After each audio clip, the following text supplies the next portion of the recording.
Hello, and welcome back to another episode of the Western Canon Challenge, where we are reading the entirety of the Western Literary Canon out loud. Today we are continuing in the sketchbook with a work entitled Philip of Pokanoket, an Indian Memoir, and it begins with a quotation from Campbell, and I will read that and proceed to the main text. As monumental bronze unchanged his look, a soul that pity touched but never shook, trained from his tree-rocked cradle to his bier, the fierce extremes of good and ill to brook, impassive, fearing but the shame of fear, a stoic of the woods, a man without a tear. It is to be regretted that those early writers who treated of the discovery and settlement of America have not given us more particular and candid accounts of the remarkable characters that flourished in savage life. The scanty anecdotes which have reached us are full of peculiarity and interest. They furnish us with nearer glimpses of human nature, and show what man is in a comparatively primitive state, and what he owes to civilization. There is something of the charm of discovery in lighting upon those wild and unexplored tracts of human nature, in witnessing as it were the native growth of moral sentiment, and perceiving those generous and romantic qualities which have been artificially cultivated by society, vegetating in spontaneous hardihood and rude magnificence. In civilized life, where the happiness and indeed almost the existence of man depends so much upon the opinion of his fellow men, he is constantly acting a studied part. The bold and peculiar traits of native character are refined away, or softened down by the leveling influence of what is termed good breeding, and he practices so many petty deceptions and affects so many generous sentiments for the purposes of popularity that it is difficult to distinguish his real from his artificial character. The Indian, on the contrary, free from the restraints and refinements of polished life, and in a great degree solitary and independent being, obeys the impulses of his inclination or the dictates of his judgment, and thus the attributes of his nature being freely indulged grow singly great and striking. Society is like a lawn, where every roughness is smoothed, every bramble eradicated, and where the eye is delighted by the smiling verdure of a velvet surface. He, however, who would study nature in its wildness and variety, must plunge into the forest, must explore the glen, must stem the torrent, and dare the precipice. These reflections arose on casually looking through a volume of early colonial history, wherein are recorded the great bitterness, the outrages of the Indians, and their wars with the settlers of New England. It is painful to perceive, even from these partial narratives, how the footsteps of civilization may be traced in the blood of the aborigines, how easily the colonists were moved to hostility by the lust of conquest, how merciless and exterminating was their warfare. The imagination shrinks at the idea how many intellectual beings were hunted from the earth, how many brave and noble hearts of nature's sterling coinage were broken down and trampled in the dust. Such as the fate of Philip of Pokanoket, an Indian warrior whose name was once a terror throughout Massachusetts and Connecticut. He was the most distinguished of a number of contemporary sachems who reigned over the Pequods, the Narragansetts, the Wampanoags, and other eastern tribes at the time of the first settlement of New England. A band of native untaught heroes who made the most generous struggle of which human nature is capable, fighting to the last gasp in the cause of their country, without a hope of victory or a thought of renown.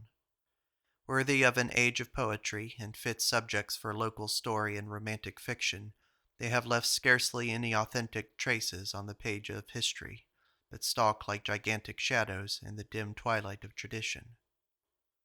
When the Pilgrims, as the Plymouth settlers are called by their descendants, first took refuge on the shores of the New World from the religious persecutions of the Old, their situation was to the last degree gloomy and disheartening.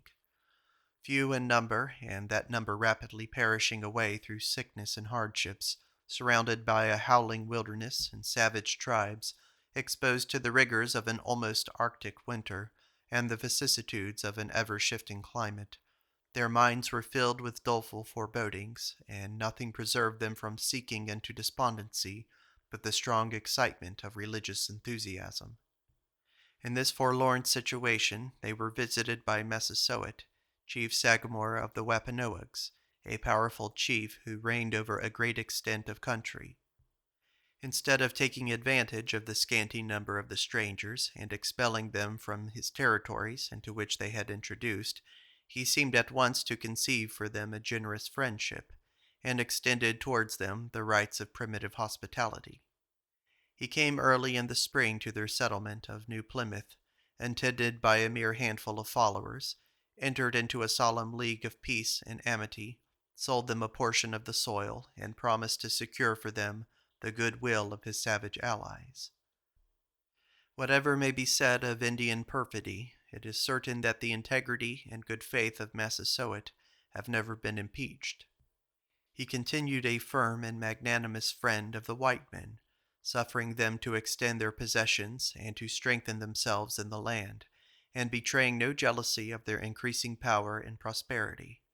Shortly before his death, he came once more to New Plymouth with his son Alexander, for the purpose of renewing the covenant of peace and of securing it to his posterity. At this conference he endeavored to protect the religion of his forefathers from the encroaching zeal of the missionaries, and stipulated that no further attempt should be made to draw off his people from their ancient faith, but finding the English obstinately opposed to any such condition, he mildly relinquished the demand. Almost the last act of his life was to bring his two sons, Alexander and Philip, as they had been named by the English, to the residence of a principal settler, recommending mutual kindness and confidence, and entreating that the same love and amity which had existed between the white men and himself might be continued afterwards with his children. The good old sachem died in peace, and was happily gathered to his fathers before sorrow came upon his tribe. His children remained behind to experience the ingratitude of white men. His eldest son, Alexander, succeeded him. He was of a quick and impetuous temper, and proudly tenacious of his hereditary rights and dignity. The intrusive policy and dictatorial conduct of the strangers excited his indignation, and he beheld with uneasiness their exterminating wars with the neighboring tribes. He was doomed soon to incur their hostility, being accused of plotting with the Narragansetts to rise against the English and drive them from the land. It is impossible to say whether this accusation was warranted by facts or was grounded on mere suspicions. It is evident, however, by the violent and overbearing measures of the settlers, that they had by this time begun to feel conscious of the rapid increase of their power, and to grow harsh and inconsiderate in their treatment of the natives. They dispatched an armed force to seize at once upon Alexander, and to bring him before their court. He was traced to his woodland haunts and surprised at a hunting house, where he was reposing with a band of his followers, unarmed, after the toils of the chase. The suddenness of his arrest and the outrage offered to his sovereign dignity so preyed upon the irascible feelings of this proud savage as to throw him into a raging fever. He was permitted to return home on condition of sending his son as a pledge for his reappearance. But the blow he had received was fatal, and before he reached his home he fell a victim to the agonies of a wounded spirit. The successor of Alexander was Metamoset, or King Philip, as he was called by the settlers on account of his lofty spirit and ambitious temper. These, together with his well-known energy and enterprise, had rendered him an object of great jealousy and apprehension, and he was accused of having always cherished a secret and implacable hostility towards the whites. Such may very probably and very naturally have been the case. He considered them as originally but mere intruders into the country, who had presumed upon indulgence and were extending an influence baneful to savage life. He saw the whole race of his countrymen melting before them from the face of the earth, their territory slipping from their hands, and their tribes becoming feeble, scattered, and dependent. It may be said that the soil was originally purchased by the settlers, but who does not know the nature of Indian purchases in the early periods of colonization? The Europeans always made thrifty bargains through their superior adroitness in traffic, and they gained vast accessions of territory by easily provoked hostilities. An uncultivated savage is never a nice inquirer into the refinements of law by which an injury may be gradually and legally inflicted. Leading facts are all by which he judges, and it was enough for Philip to know that before the intrusion of the Europeans his countrymen were lords of the soil, and now that they were becoming vagabonds in the land of their fathers. But whatever may have been his feelings of general hostility, and his particular indignation at the treatment of his brother, he suppressed them for the present, renewed the contract with the settlers, and resided peaceably for many years at Pokanoket, or as it was called by the English, Mount Hope, the ancient seat of dominion of his tribe. Suspicions, however, which were at first but vague and indefinite, began to acquire form and substance. As he was at length charged with attempting to instigate the various eastern tribes to rise at once, and by simultaneous effort to throw off the yoke of their oppressors, it is difficult at this distant period to assign the proper credit due to these early accusations against the Indians. There was a proneness to suspicion and an aptness to acts of violence on the part of the whites that gave weight and importance to every idle tale. Informers abounded where tale-bearing met with countenance and reward, and the sword was readily unsheathed when its success was certain and it carved out empire. The only positive evidence on record against Philip is the accusation of one Sauceman, a renegado Indian whose natural cunning had been quickened by a partial education which he had received among the settlers. He changed his faith and his allegiance 2 or 3 times with a facility that evinced the looseness of his principles. He had acted for some time as Philip's confidential secretary and counselor, and had enjoyed his bounty and protection. Finding, however, that the clouds of adversity were gathering round his patron, he abandoned his service and went over to the whites, and in order to gain their favor, charged his former benefactor with plotting against their safety. A rigorous investigation took place. Philip and several of his subjects submitted to be examined, but nothing was proved against them. The settlers, however, had now gone too far to retract. They had previously determined that Philip was a dangerous neighbor. They had publicly evinced their distrust, and had done enough to ensure his hostility. According, therefore, to the usual mode of reasoning in these cases, his destruction had become necessary to their security. Salsaman, the treacherous informer, was shortly after found dead in a pond, having fallen a victim to the vengeance of his tribe. 3 Indians, one of whom was a friend and counselor of Philip, were apprehended and tried, and on the testimony of one very questionable witness, were condemned and executed as the murderers. This treatment of his subjects and ignominious punishment of his friend outraged the pride and exasperated the passions of Philip. The bolt which had fallen thus at his very feet awakened him to the gathering storm, and he determined to trust himself no longer in the power of the white men. The fate of his insulted and broken-hearted brother still rankled in his mind, and he had a further warning in the tragical story of Miantonimo, a great sachem of the Narrangansets, who, after manfully facing his accusers before a tribunal of the colonists, expiating himself from a charge of conspiracy, and receiving assurances of amity, had been perfidiously dispatched at their instigation. Philip therefore gathered his fighting men about him, persuaded all strangers that he could to join his cause, sent the women and children to the Narrangansets for safety, and wherever he appeared was continually surrounded by armed warriors. When the 2 parties were thus in a state of distrust and irritation, the least spark was sufficient to set them in a flame. The Indians, having weapons in their hands, grew mischievous and committed various petty depredations. In one of their maraudings, a warrior was fired upon and killed by a settler. This was the signal for open hostilities. The Indians pressed to revenge the death of their comrade, and the alarm of war resounded through the Plymouth colony. In the early chronicles of these dark and melancholy times, we meet with many indications of the diseased state of the public mind. The gloom of religious abstraction and the wildness of their situation among trackless forests and savage tribes had disposed the colonists to superstitious fancies, and had filled their imaginations with the frightful chimeras of witchcraft and spectrology. They were much given also to a belief in omens.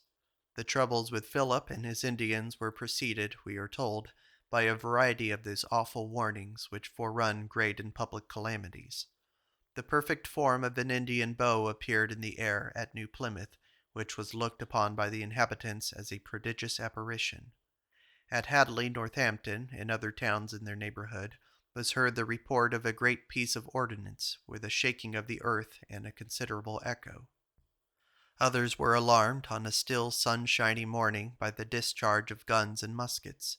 Bullets seemed to whistle past them, and the noise of drums resounded in the air, seeming to pass away to the westward.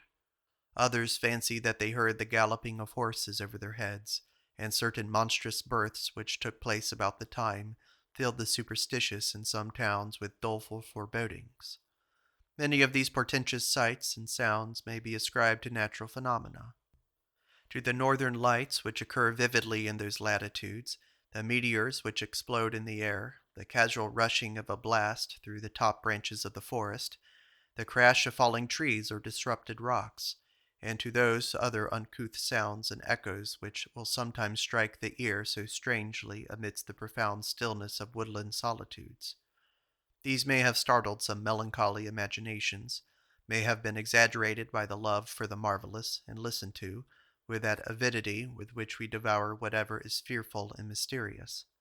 The universal currency of these superstitious fancies, and the grave record made of them by one of the learned men of the day, are strongly characteristic of the times. The nature of the contest that ensued was such as too often distinguishes the warfare between civilized men and savages. On the part of the whites it was conducted with superior skill and success, but with a wastefulness of the blood and a disregard of the natural rights of their antagonists.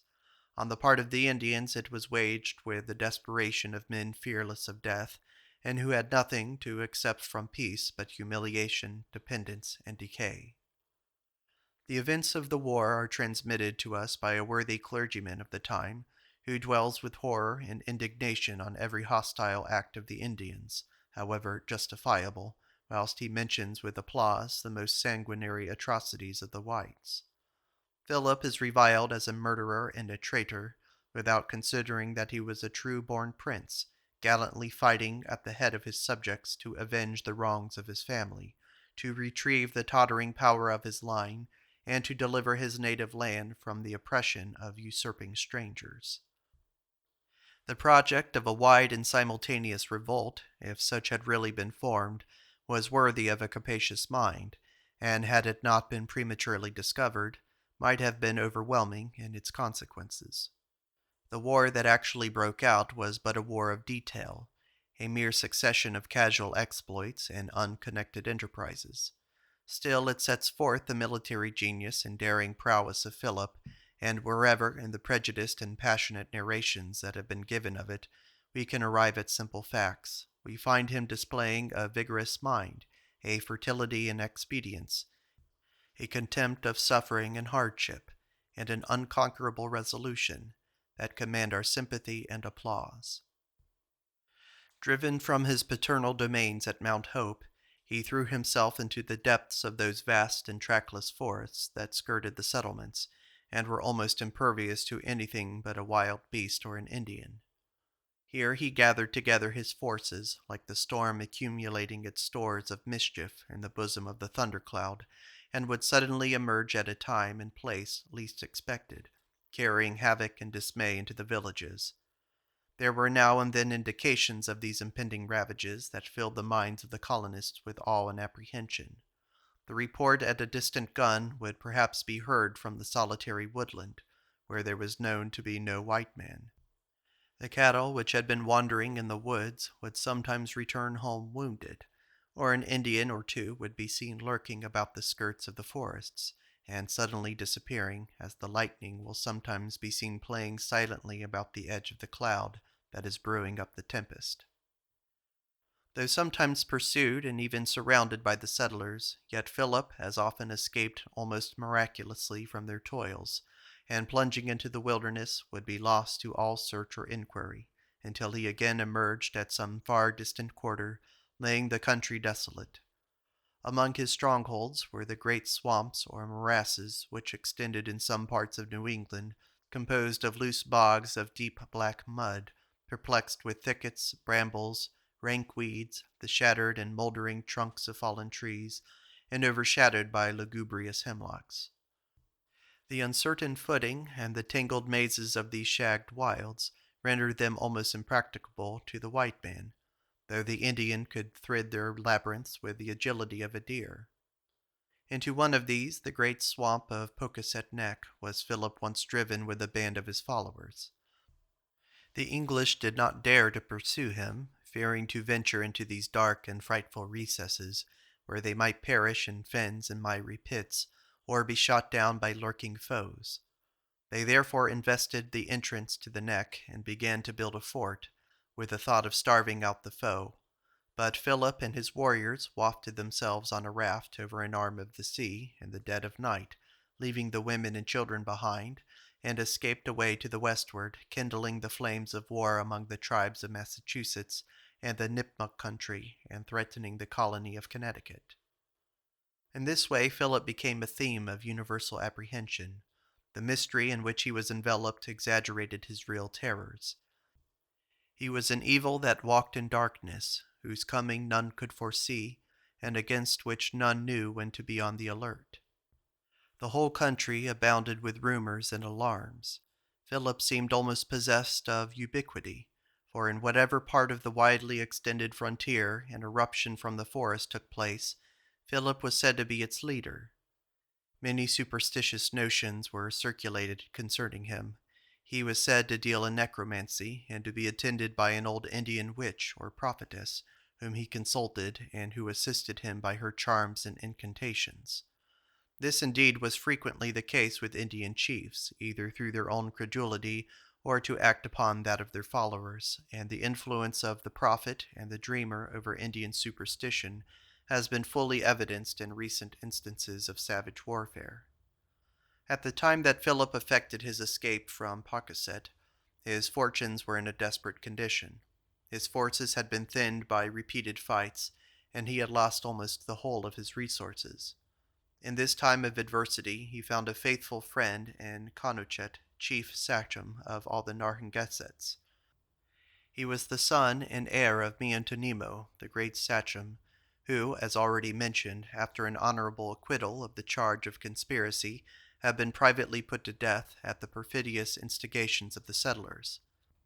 He was the heir, says the old chronicler, of all his father's pride and insolence, as well as of his malice towards the English. He certainly was the heir of his insults and injuries, and the legitimate avenger of his murder. Though he had forborne to take an active part in this hopeless war, yet he received Philip and his broken forces with open arms, and gave them the most generous countenance and support. This at once drew upon him the hostility of the English, and it was determined to strike a signal blow that should involve both the sachems in one common ruin. A great force was therefore gathered together from Massachusetts, Plymouth, and Connecticut, and was sent into the Narragansett country in the depth of winter, when the swamps, being frozen and leafless, could be traversed with comparative facility, and would no longer afford dark and impenetrable fastness to the Indians. Apprehensive of attack, Pokanoket had conveyed the greater part of his stores, together with the old, the infirm, the women and children of his tribe, to a strong fortress, where he and Philip had likewise drawn up the flower of their forces. This fortress, deemed by the Indians impregnable, was situated upon a rising mound or kind of island of 5 or 6 acres in the midst of a swamp. It was constructed with a degree of judgment and skill vastly superior to what is usually displayed in Indian fortification, and indicative of the martial genius of these two chieftains. Guided by a renegado Indian, the English penetrated through December snows to the stronghold, and came upon the garrison by surprise. The fight was fierce and tumultuous. The assailants were repulsed in their first attack, and several of their bravest officers were shot down in the act of storming the fortress, sword in hand. The assault was renewed with greater success. A lodgment was effected. The Indians were driven from one post to another. They disputed their ground inch by inch, fighting with the fury of despair. Most of their veterans were cut to pieces, and after a long and bloody battle, Philip and Canonchet, with a handful of surviving warriors, retreated from the fort and took refuge in the thickets of the surrounding forest. The victors set fire to the wigwams in the fort. The whole was soon in a blaze. Many of the old men, the women, and children perished in the flames.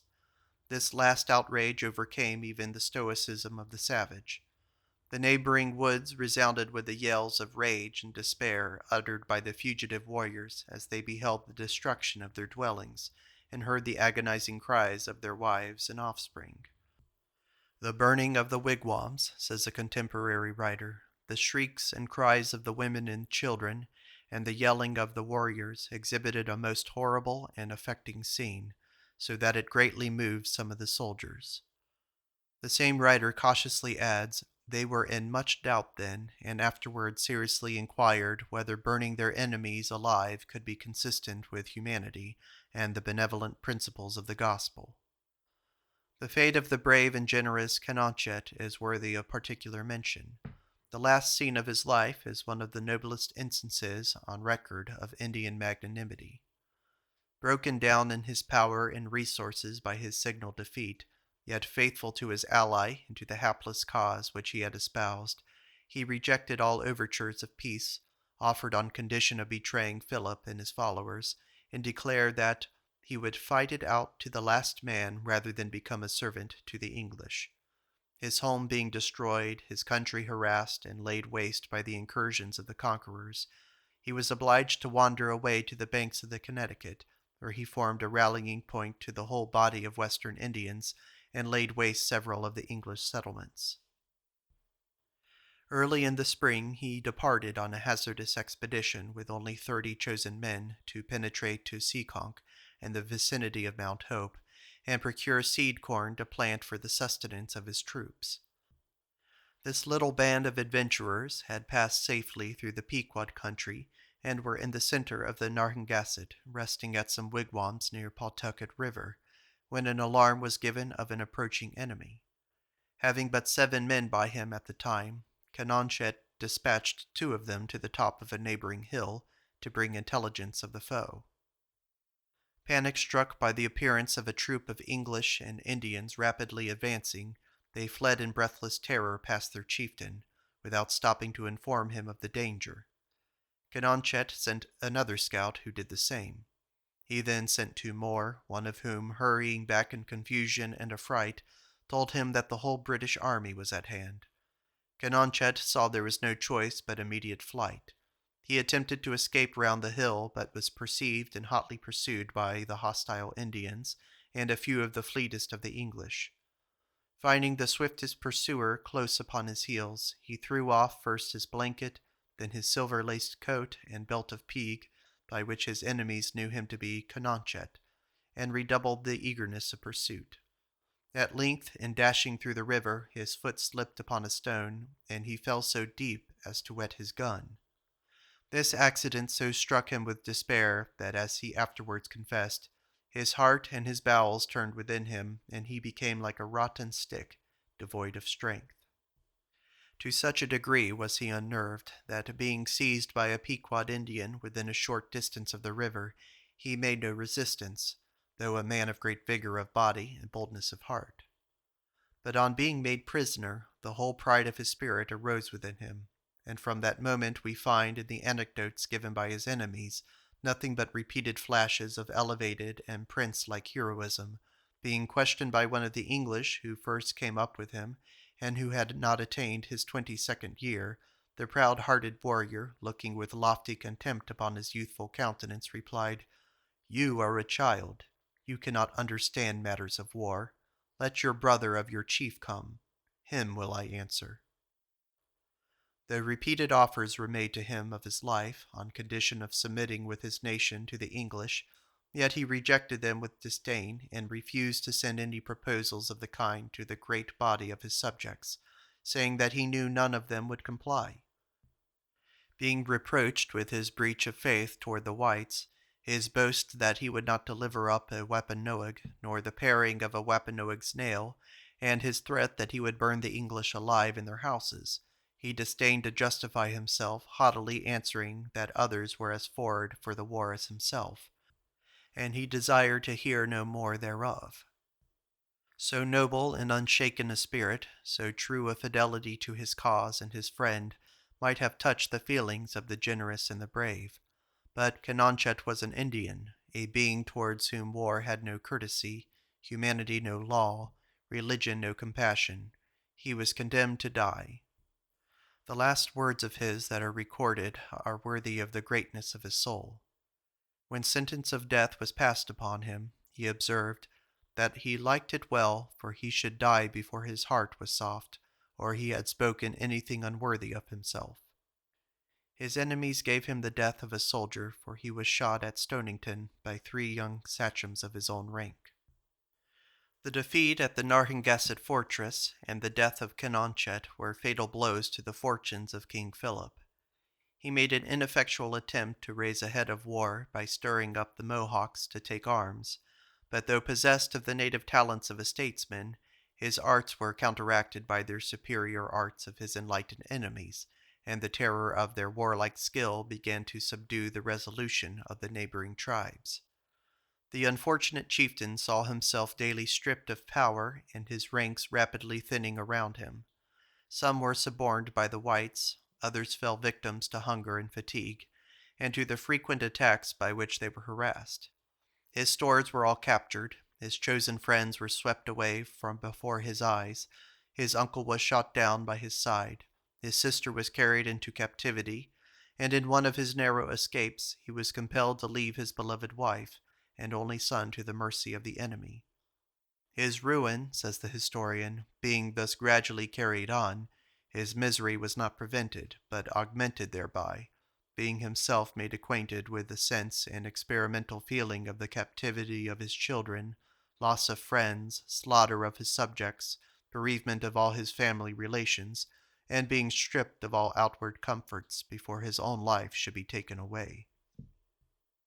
To fill up the measure of his misfortunes, his own followers began to plot against his life, that by sacrificing him they might purchase dishonorable safety. Through treachery, a number of his faithful adherents, the subjects of Wedemo, an Indian princess of Pokanoket, a near kinswoman and confederate of Philip, were betrayed into the hands of the enemy. Wedemo was among them at the time, and attempted to make her escape by crossing a neighboring river. Either exhausted by swimming or starved with cold and hunger, she was found dead and naked near the waterside. But persecution ceased not at the grave. Even death, the refuge of the wretched, where the wicked commonly cease from troubling, was no protection to this outcast female, whose great crime was affectionate fidelity to her kinsman and her friend. Her corpse was the object of unmanly and dastardly vengeance. The head was severed from the body and set upon a pole, and was thus exposed at Taunton to the view of her captive subjects.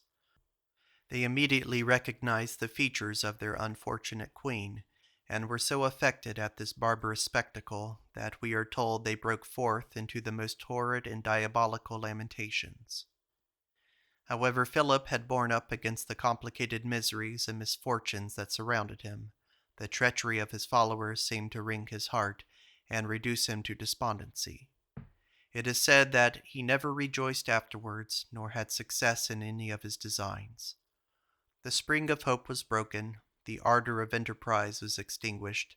He looked around, and all was danger and darkness. There was no eye to pity, nor any arm that could bring deliverance. With a scanty band of followers who still remained true to his desperate fortunes, the unhappy Philip wandered back to the vicinity of Mount Hope, the ancient dwelling of his fathers. Here he lurked about like a spectre among the desolated scenes of former power and prosperity, now bereft of home, of family and friend. There needs no better picture of his destitute and piteous situation than that furnished by the homely pen of the chronicler, who is unwarily enlisting the feelings of the reader in favor of the hapless warrior whom he reviles. Philip, he says, like a savage wild beast having been hunted by the English forces through the woods above 100 miles backward and forward, at last was driven to his own den upon Mount Hope, where he retired with a few of his best friends into a swamp, which proved but a prison to keep him fast till the messengers of death came by divine permission to execute vengeance upon him. Even in this last refuge of desperation and despair, a sullen grandeur gathers round his memory. We picture him to ourselves seated among his careworn followers, brooding in silence over his blasted fortunes, and acquiring a savage sublimity from the wildness and dreariness of his lurking place. Defeated but not dismayed, crushed to the earth but not humiliated, he seemed to grow more haughty beneath disaster and to experience a fierce satisfaction in draining the last dregs of bitterness. Little minds are tamed and subdued by misfortune, but great minds rise above it. The very idea of submission awakened the fury of Philip, and he smote to death one of his followers who proposed an expedient of peace. The brother of the victim made his escape, and in revenge betrayed the retreat of his chieftain. A body of white men and Indians were immediately dispatched to the swamp where Philip lay crouched, glaring with fury and despair.